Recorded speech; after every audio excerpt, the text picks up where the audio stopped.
रमेश सिंह अरोड़ा साहब। क्या जनाब स्पीकर,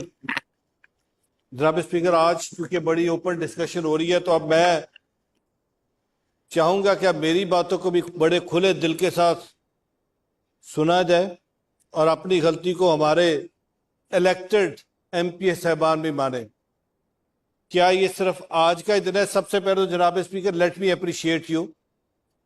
जब 11 अगस्त 2024 को, आपको याद होगा, आपने तारीख में पहली दफा आपने फैसला किया और आपने कहा कि हम माइनॉरिटी डे इस पंजाब असेंबली के हाउस में बनाएंगे, और वो दिन डेडिकेट किया, आपने स्पेशल इजलास समन किया कि यहाँ पे आए और आके हम अकलियत के लिए बात करें।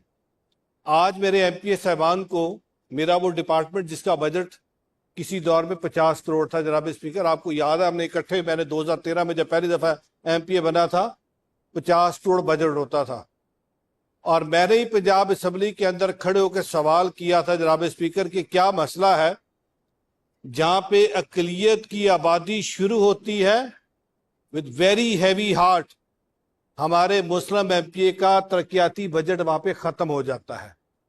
1 रुपया कोई लगाने को तैयार नहीं होता। क्यों? क्योंकि उन्हें पता है कि यहाँ पे 5 घरों को अगर मैं 4 करोड़ दूंगा तो ये 4 करोड़ मैं किसी ऐसी जगह पे दे दूं मैं जहां पे 4 गांव खुश कर लूं। अगर हमने उस वक्त बजट प्रॉपरली अपनी माइनॉरिटी के लोगों को दिया होता तो आज ये दिन ना देखने पड़ते जो आज हमें देखने पड़ रहे हैं। अब आता हूं दूसरी बात पे, कब्रिस्तानों का मसला। यस, यहाँ पे तो 8 एमपी हैं जो रिजर्व सीट पे आते हैं, उनमें से कभी ऐसा नहीं हुआ कि मैक्सिमम 4 या 5 ट्रेनी बेंचेस में होते हैं, 4 या 5 अपोजिशन में होती है। अपोजिशन वालों को तो आपको पता है उनको बजट नहीं मिलता।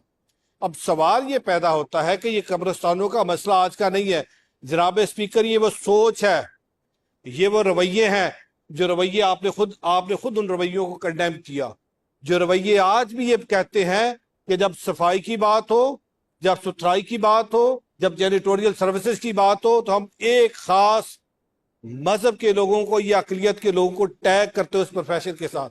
तो हम कैसे सोच सकते हैं कि हम यहाँ पे तब्दीली लेके आएंगे? सबसे पहले हम अपने रवैयों को खुद से रिव्यू करना होगा। जब तक हम रवैयों को रिव्यू नहीं करेंगे तब्दीली नहीं आएगी।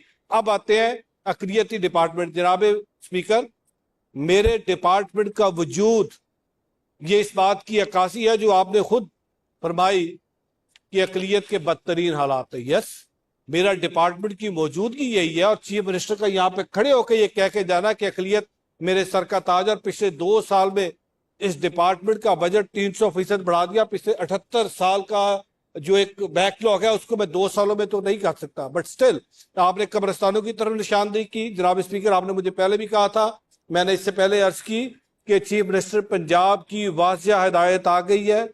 हम अगले 2 दिन के अंदर SMBR को बुला रहे हैं, ऑनरेबल एमपी साहबान को बुला रहे हैं। आज तक जनाब स्पीकर मैं हैवी आर्ट कहता हूँ, मासवाए 5 या 7 या 10 एमपी साहबान के अलावा मेरे पास कभी कोई नहीं आया कि मेरी अकलियत का मसला है, मुझे उसके लिए फंड चाहिए। जो आए, अदनान चट्टा साहब यहाँ पे मौजूद है, सुबहानी साहब की आज ताई की वफात हो गई है, वो नहीं है। एमपी राना तनवीर साहब हैं, नौशीन साहब हैं, सब ने मुझे कहा, हुक्म दिया कि मेरे इलाके के अंदर अकलियत है, डेवलपमेंट तरक्याती बजट है, उनको हमने तरक्याती बजट दिया। अहमद इकबाल साहब यहाँ पे बैठे, उन्होंने कहा उनको तरक्याती बजट दिया। राना मनान साहब बैठे, ख्वाजा वसीम साहब बैठे, जो आया उनको तरक्याती बजट दिया। राना साहब अगर मुझे कहते कि मेरे इलाके में तरक्याती बजट दे, हम तरक्याती बजट दे।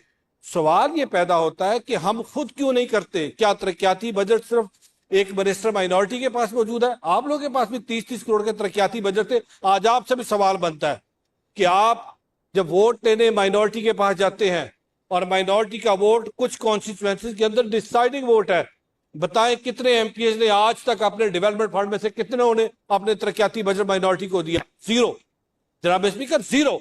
यही वजह कि आज हमारी माइनॉरिटी बिछड़ी हुई है। आज सबको अपने रवैयों के अंदर तब्दीली लेके आनी होगी। सबको समझना होगा कि जब आप अकलियत की बात करते हैं, असेंबली के फ्लोर पे खड़े होकर कहते हैं कि अकलियत के हालात बुरे हैं, हमने खुद उनके लिए क्या किया। अब आते हैं, सर आपने कब्रिस्तान की मेरे जिम्मेदारी लगा दी है, अगले सेशन तक आपको यहाँ पे पूरी रिपोर्ट दूंगा। हम बाकायदा तौर पे पूरे पंजाब के अंदर निशानदेही कर रहे हैं, जहां जहां पे कब्रिस्तान नहीं है उन कब्रिस्तानों को लेके जाएंगे। और आपने जो डिसबर्समेंट का कह दिया जनाब speaker, let me tell you, हमने बड़ा ट्रांसपेरेंट पूरा सिस्टम कर दिया है।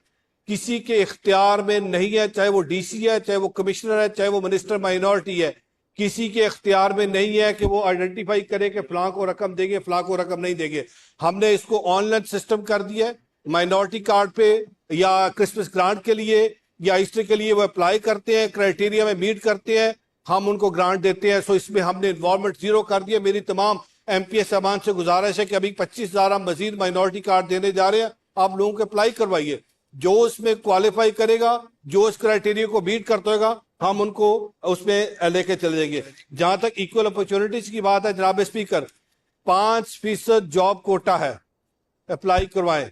जनाब स्पीकर, आज आप उंगलियों में गिन सकते हैं कि इस वक्त हमारी माइनॉरिटी में से कितने डिप्टी कमिश्नर हैं, कितने असिस्टेंट कमिश्नर हैं। माँ सुबह 3 या 4 के बाद हमारी गिनती खत्म हो जाती है। मेरे डिपार्टमेंट ने इस वक्त एस्टेब्लिशमेंट डिवीजन के साथ मिलकर सिविल सर्विसेज एकेडमी के साथ हम एक प्रोग्राम डिजाइन किया है, जहां पे हमारे वो यंग ग्रेजुएट्स जिन्होंने आला तालीम हासिल किया, हम उनको सिविल सर्विसेज एकेडमी भिजवा रहे हैं, जहां पे उनके बाकायदा तौर पे उनकी तैयारी करवाई जा रही है। आने वाले फोर्थ कमिंग कंपेटिटिव एग्जाम में वो अपीयर होंगे, और वो दिन दूर नहीं है जब लाहौर की डिप्टी कमिश्नर एक मसीह होगी, लाहौर का DIG ऑपरेशन एक हिंदू या सिख होगा। हम इस पे काम करें, और ये हम इक्वल अपॉर्चुनिटी की बात करते हैं। जनाब स्पीकर, मैं आपकी बात के साथ बिल्कुल मुत्तफिक हूँ। हमें इस वक्त अकलियतों को एम्पावर करना है, बट ये अकेले माइनॉरिटी डिपार्टमेंट का काम नहीं है। ये इस हाउस के अंदर बैठे हुए हर MPS साहब का, हर MPS साहबा का फर्ज बनता है कि अपने इलाके के आए, हम मिलकर आप अपनी अकलियतों को एम्पावर करें। और जिस तरह आप काम करें जनाब स्पीकर, आपने हमेशा इस चेयर पे बैठ के डायरेक्शन भी दी है, आपने हमेशा इस चेयर से बैठ के आपकी तरफ से सपोर्ट मिली है, और आपका अकलियत के लिए जो आपका दर्द दिल है, अकलियत के लिए जो आपकी तरफ से इनपुट होती है, मैं उसको अप्रिशिएट करता हूं। और हम चाहेंगे कि मिलके जो आपकी तरफ से जितने भी आज आई है रिकमेंडेशन आई है, जो आपने हिदायत दी है, इन पे लेटेस्ट पीरियड में काम करूंगा। जी शुक्रिया जनाब सदर साहब।